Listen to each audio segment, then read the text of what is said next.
So there are a lot of people, who are asking me about Abhiya's future and Abhisha's future. So it's better that I take what is Abhishek's future, okay, with these two girls. Is it fair? Fair enough?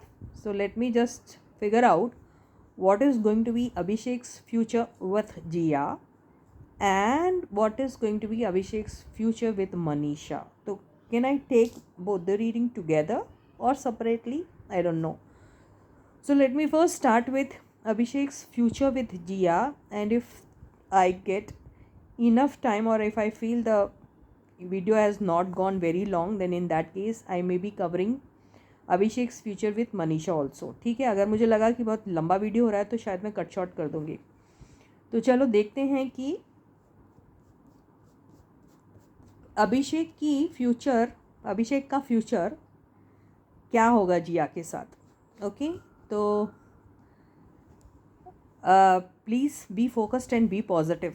Okay, और reading को शुरू करने से पहले, yes, my name is Suman and I am your tarot card reader and I welcome you back to my channel, Tarot Fragrance Suman. So as I always say, before you start watching the reading, you need to have that trust and faith in the reader, in the reading, in the universe and also in yourself. So with that same trust and faith, you have to watch the reading.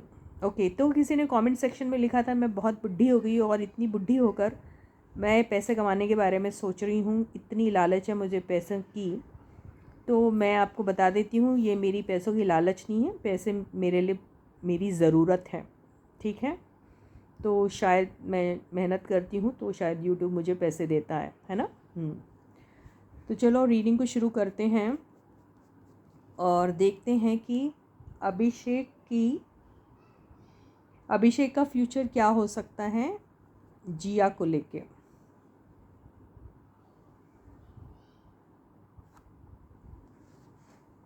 तो पहला ही card बहुत बेहतरीन आया है.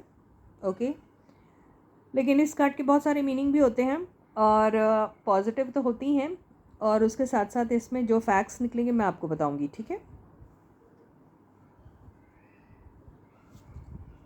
Okay.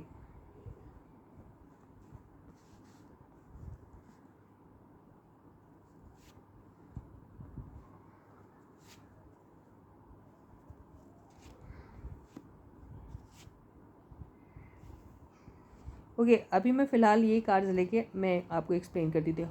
क्या है कि अभिषेक और जिया के बीच में, जैसे आप लोगों ने ऑलरेडी कहा था कि इन दोनों के बीच में एज डिफरेंस है. ओके, एज डिफरेंस है और बहुत सारी ऐसी चीज़ें हैं जो शायद मैच भी नहीं करती होगी. ओके, जैसे कल्चर्स मैच नहीं करते हैं, है ना, लैंग्वेजेस मैच नहीं करती है, कम्युनिटी सेम नहीं होगी. तो ये डिफरेंस जो है वो दिख रहा है ये दोनों कार्ड्स से, हायरोफेंट से एंड दो वर्ल्ड से. तो ये दोनों चीज़ें, इन दोनों के बीच में जो ये दोनों चीज़ों का डिफरेंस जो है वो बता रहा है. जो कल्चरल डिफरेंस भी हो सकता है, age difference, caste difference, society का ना मैच होना, कम्युनिटी का ना मैच होना, ये बहुत सारी तमाम चीज़ें ये बता रहा है. इसी वजह से ये प्रोटेक्टेड हैं अभी. ओके, इसी वजह से ये अगर इस चीज़ के बारे में अगर सोचेंगे भी, अगर ये पॉजिटिव भी हैं उनके बारे में, पॉजेसिव, ओके, अगर ये पॉजेसिव भी हैं उनके बारे में, फील भी करते हैं उनके बारे में, तो इनके दिमाग में यही रहेगा कि क्या ये सही रहेगा या नहीं, इनके साथ कोई बिगिनिंग करनी भी चाहिए या नहीं. तो इस चीज़ के बारे में वो कभी भी अपनी कोई भी किस्म की राय, जो ओपिनियन जिसको कहते हैं, वो देना पसंद नहीं करेंगे. वो अभी ये सारी चीज़ों को चुपचाप ही ये चीज़ें अनफोल्ड होती है किस तरीके से, अपने आप उस पर ज़्यादा बिलीव करेंगे rather than trying to put his input into this relationship when it comes to the future together. तो ये ऐसा ही करेंगे. तो ये सारी बातें अपने अंदर ही रखेंगे, ये बताना नहीं पसंद करेंगे कि ये आगे अपने लाइफ में क्या करेंगे, क्योंकि इनके लाइफ में चॉइसेस भी रहेंगी. इसी वजह से ये वाला कार्ड आया है. ठीक है, 2 ऑफ पेंटिकल्स का. तो अगर हम ऐसा कहें कि ये इन्हें पसंद नहीं है या इनको इनसे नफ़रत है, या ऐसा कोई भी कार्ड नहीं आया है. ठीक है, न हेट्रेड का, न फाइट का, न कंप्लेंट्स का, ना ही इस चीज़ का कि ओ इसने मुझे ऐसा कहा, इसने मुझे वैसा कहा, जो 5 ऑफ सॉर्ट्स से पता चल सकता था। तो ऐसी कोई बात आई नहीं है। ऐसा ही दिख रहा है मुझे दोनों के बीच में। एक तो लॉन्ग डिस्टेंस भी हैं, दूसरा बिकॉज शायद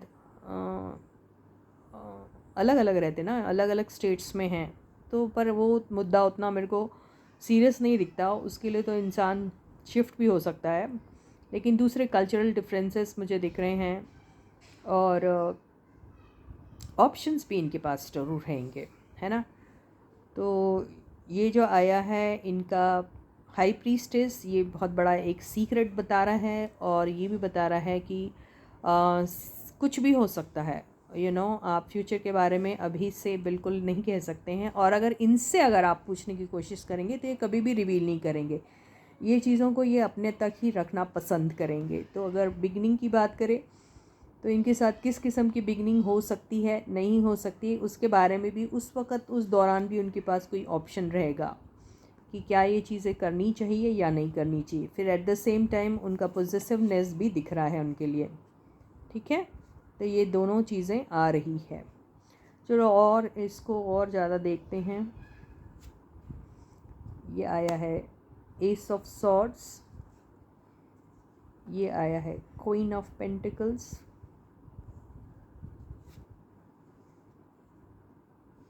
ten of wands, nine of wands, lovers, उनके इसमें भी आता था लवर्स इनको लेके, S of cups, very good. ये आ गया 5 ऑफ सॉर्ड्स। तो कंप्लेन वाली बातें शुरू हो गई हैं। और ये आया है द टावर। तो थोड़ा मुश्किल दिख रहा है, हालांकि उतना सारा प्रॉब्लम नहीं है इनको एक दूसरे को लेकर। एक फीलिंग्स थी इनको उनके लिए काफ़ी, और दोनों को ही थी, क्योंकि डुअलिटी को बताता है लवर्स का कार्ड। और कुछ ऐसी तीखी बातें इन दोनों के बीच में हो चुकी हैं जिसकी वजह से पॉजेसिवनेस होने के बावजूद भी, एक अट्रैक्शन होने के बावजूद भी, एक इमोशनल एक फीलिंग जो होती है वो होने के बावजूद भी कुछ हर्टफुल बातें इन दोनों के बीच में हो चुकी है, जिस वजह से शायद कोई एंडिंग हो सकती है। तो ये आगे बढ़ना थोड़ा मुश्किल दिख रहा है, क्योंकि एक तो बहुत बड़ा डिज़ास्टर का कार्ड आ गया है। जो टावर बहुत ही जो चीख चीख के बोल रहा है, और उसका देखो इस चीज़ को उसने वो किया था क्लैरिफाई, राइट। तो यहाँ पे देखिए, आप डिफेंसिव मोड पे कब हो जाते हो, बहुत सारी वजह होती है। डिफेंसिव मोड में जब आप अपना पॉइंट ऑफ व्यू जो है उसको प्रूव करना चाहते हो, तब जब आपको किसी की कोई बात डिसरिस्पेक्टफुल लगती है, आपको ऐसा लगता है कि कोई आपकी इंसल्ट कर रहा है, तब भी आप डिफेंसिव मोड पे हो जाते हो। और जब आप किसी भी तरीके से सरेंडर नहीं करना चाहते और यही चाहते हैं कि आप किसी न किसी तरीके से सामने वाले को हराए, तो भी आप डिफेंसिव मोड पे हो जाते हो, है ना। तो ये वही वाली एनर्जी है। तो यहाँ पर मुझे थोड़ा सा इनका फ्यूचर मुश्किल लग रहा है अब, बावजूद इसके कि फीलिंग्स हैं दोनों को एक दूसरे के लिए, बावजूद इसके कि वो रिस्पेक्ट भी करते हैं उनको, बावजूद इसके कि कमिटमेंट वाली अगर कभी बात आती है तो देने को भी तैयार हो जाएंगे, बावजूद उसके कि उन्हें खोने से भी डर रहे हैं, बावजूद उसके कि ये देखिए इमोशनल कार्ड कहाँ गया, where is that card.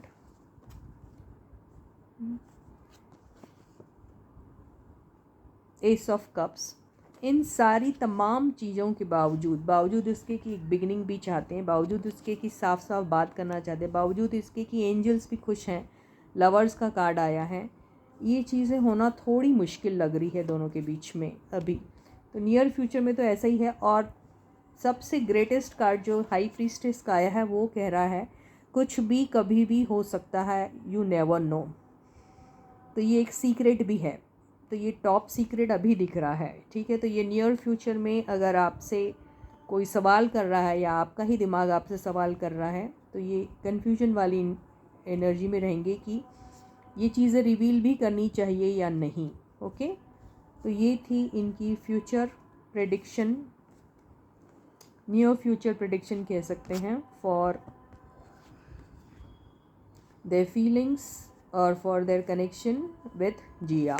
Okay, so with this I end my reading for you for today. Yes, Manisha की अलग से ले लेंगे हम लोग, है ना. तो until then guys, please do take very good care of yourselves. Bye bye.